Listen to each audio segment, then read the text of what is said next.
Do you run like a smaller bass boat, like a, I don't know, 17-foot tracker, maybe 50, 60 horsepower on it?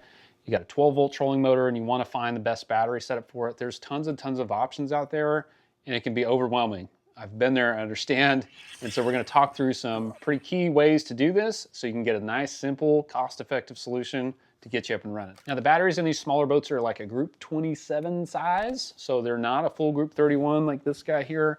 They're a little bit smaller, which is all good. We can deal with that, no problem.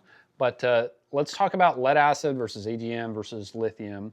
Lead acid, this is going to be your lowest cost, easiest to find, least performance, heaviest battery.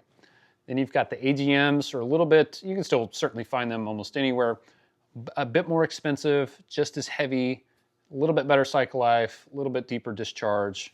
That's AGM, kind of middle of the road. Then you have lithium. So lithiums can go from mild to wild, from $150 to $600.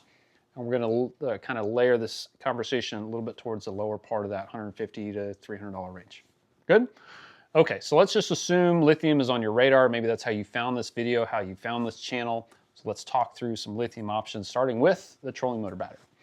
The trolling motor battery for a 12-volt setup on a boat, like a 17-foot boat, not like a, I don't know, a little plastic pond boat or something like that, 100 amp hour would be the minimum for me.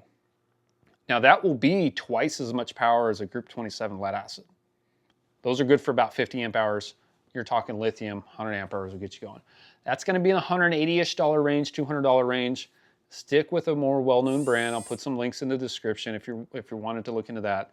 Like a LiTime, Power Queen, Redodo, all companies I've used plenty. They're on that lower price point, make a good battery. They have an online presence. They have people that exist to support the company.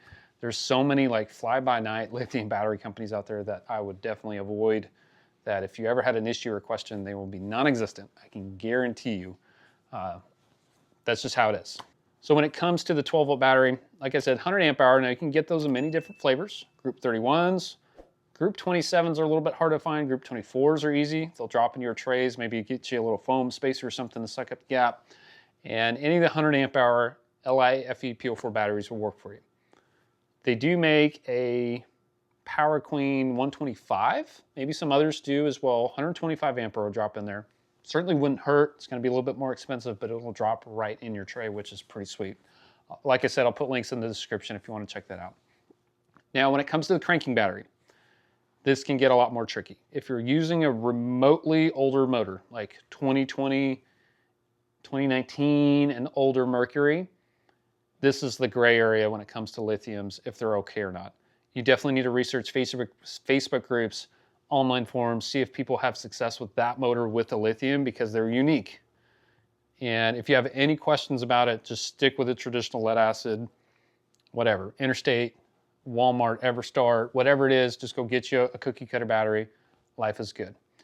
Now, if you do want to go do a lithium path for the cranking battery, I've used like a 20 amp hour Redodo battery, would crank over your motor just fine. It'll run your live wells and stuff like that. Super small, packed full of energy. You know, this is like your 2020 newer Mercuries.